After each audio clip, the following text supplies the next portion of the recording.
శివ భక్తుడు.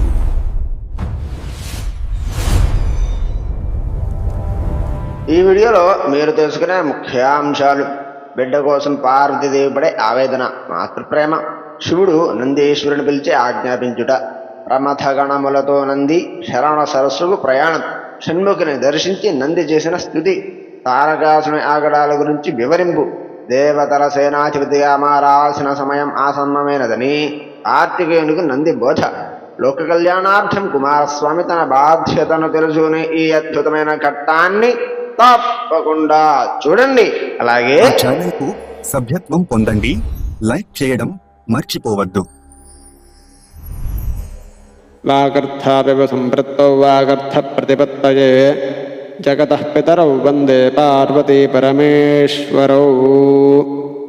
పరమేశ్వర స్వరూపమైన శ్రీ శివమహాపురాణ పఠనములకు నమస్కారం. ఇక ఈ వీడియోలో శివపార్వతులు కార్తికేయుని కొరకు వెతుకుట అనే ఘట్టం గురించి తెలుసుకుందాం.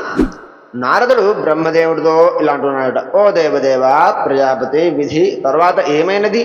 శివలీలతో కూడిన విషయమును దయచేసి చెప్పు అని అన్నాడట. దానికి బ్రహ్మదేవుడు: ఓ నారద, కృత్తికలు ఆ శివసుతుల్ని తీసుకుని వెళ్ళిన తరువాత కొంతకాలం గడిచిపోయినది. కానీ పార్వతికి ఏమీ తెలియలేదు. ఆ సమయంలో చిరునవ్వుతో ప్రకాశించే ముఖ పద్మము గల దుర్గాదేవి దేవదేవుడు సర్వేశ్వరుడు అగు శంభునితో ఈ విధంగా అంటున్నది: ఓ దేవదేవ, నా శుభప్రదమైన మాటను విను. ఓ ఈశ్వర, అతిశయించిన పూర్వపుణ్య విశేషము వలన నువ్వు నాకు లభించావు. యోగి శ్రేష్ఠుడమైన నువ్వు దయతో నాతో కలిసి విహారమునందు నిమగ్నమై ఉండగా దేవతలు మన విహారమునకు భంగం కలిగించారు కదా. ఓ శివ విభో, నీ తేజస్సు నాలో ప్రవేశించలేదు కదా.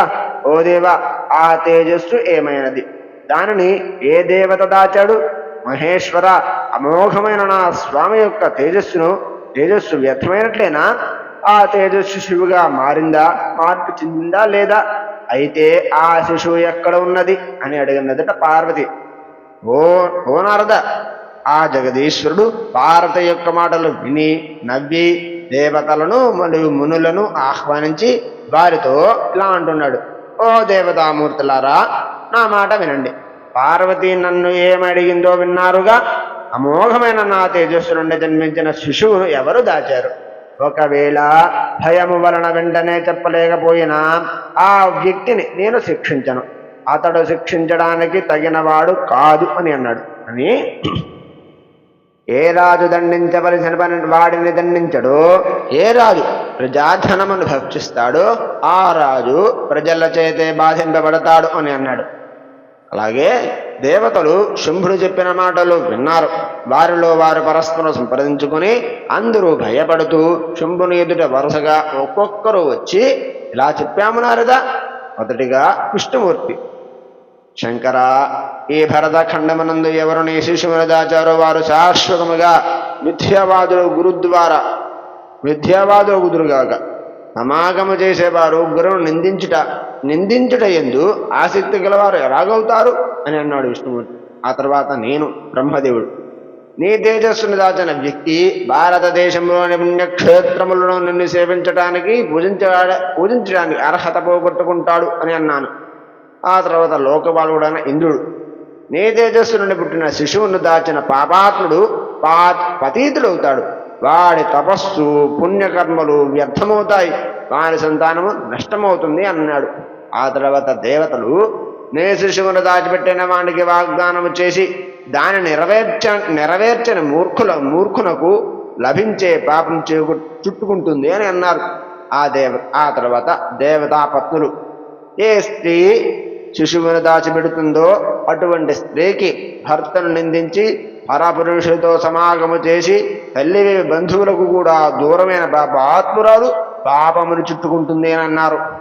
ఆ తర్వాత దేవదేవుడైన శివుడు దేవతల మాటలు విని ధర్ముడి మొదలైన కర్మ సాక్షరులను ఉద్దేశించి, దేవతలెవ్వరూ నా తేజస్సును దాచిపెట్టలేదు, కానీ భగవంతుడనైన మహేశ్వరుడైన ప్రభువునైన నా యొక్క అమోఘమైన తేజస్సును ఎవరో ఒకరు దాచిపెట్టే ఉంటారు అనేది మాత్రం నిశ్చయమే.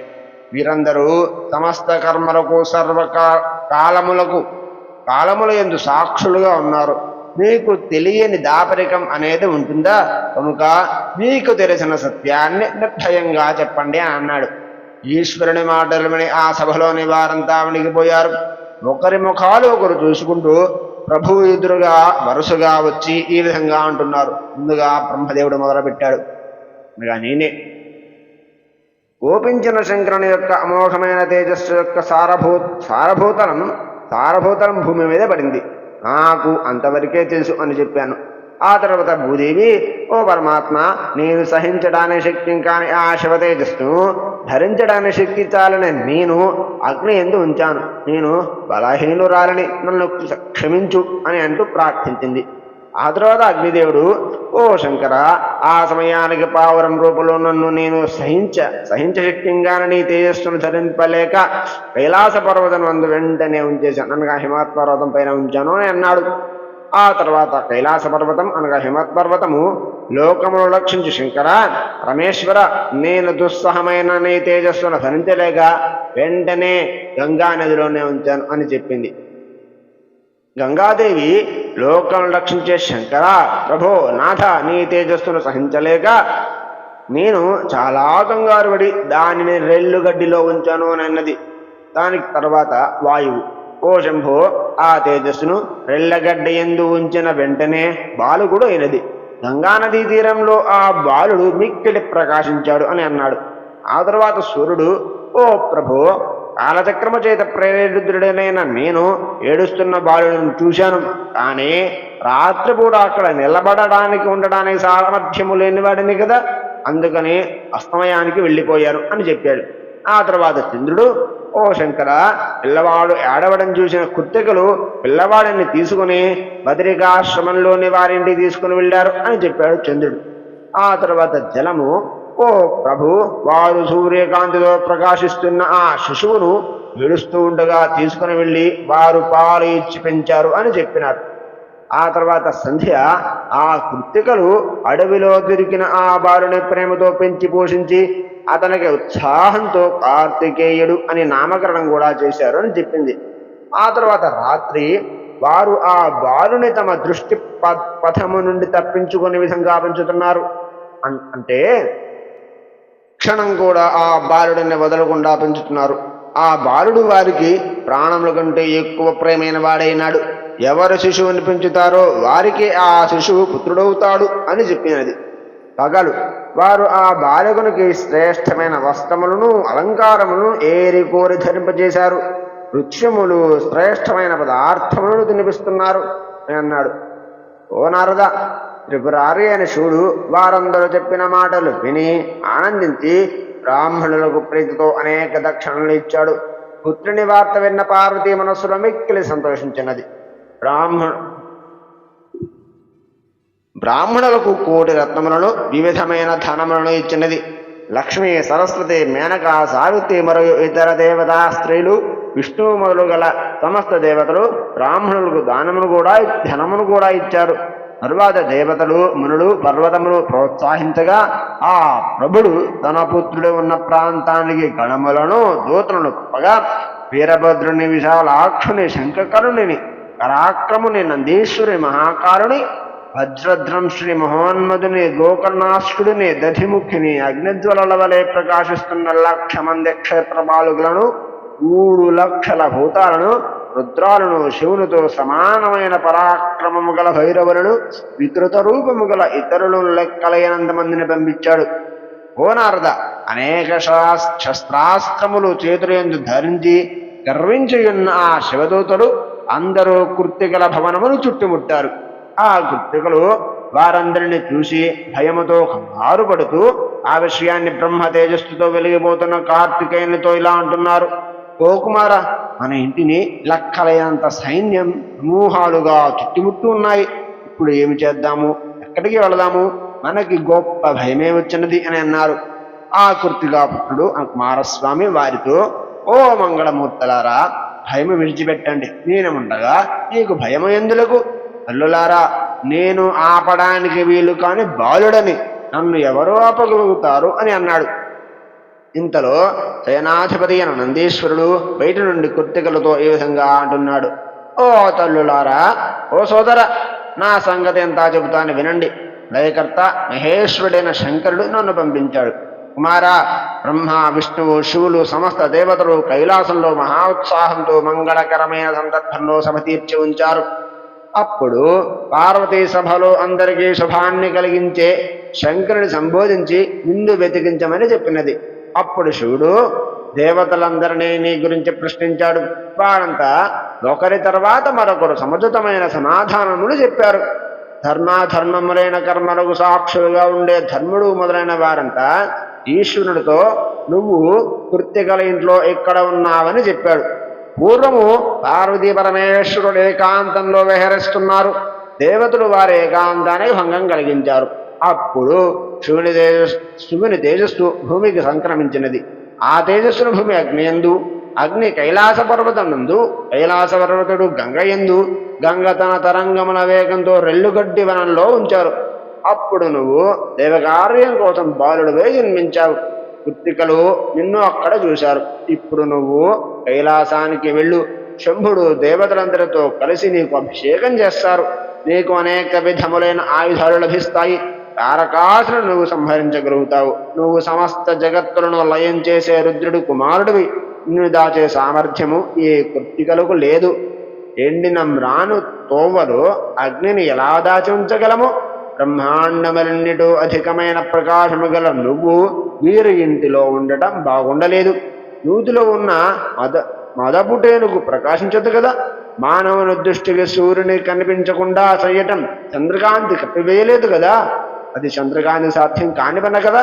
అదే విధముగా నీ తేజస్సును నిన్ను రహస్యంగా దాగి ఉండనివ్వదు. నువ్వు మా దగ్గరకు రావలసినదే. ఓ శంభుపుత్ర, జగత్తులంతటా వ్యాపించి ఉండే విష్ణువు నువ్వే. నీ వంటి వాడు మరొకడు పుట్టలేదు, పుట్టడు కూడా. పరిచ్ఛిన్నము తగు మాత్రములైన వస్తువులన్నిటినీ యందు ఆకాశము వ్యాపించి ఉన్నట్లుగా నువ్వు సమస్తమును వ్యాపిస్తావు. కానీ జ్ఞానుల కర్మలను ఆచరిస్తూ కర్మఫలముతో సంగమును పొందుతారు.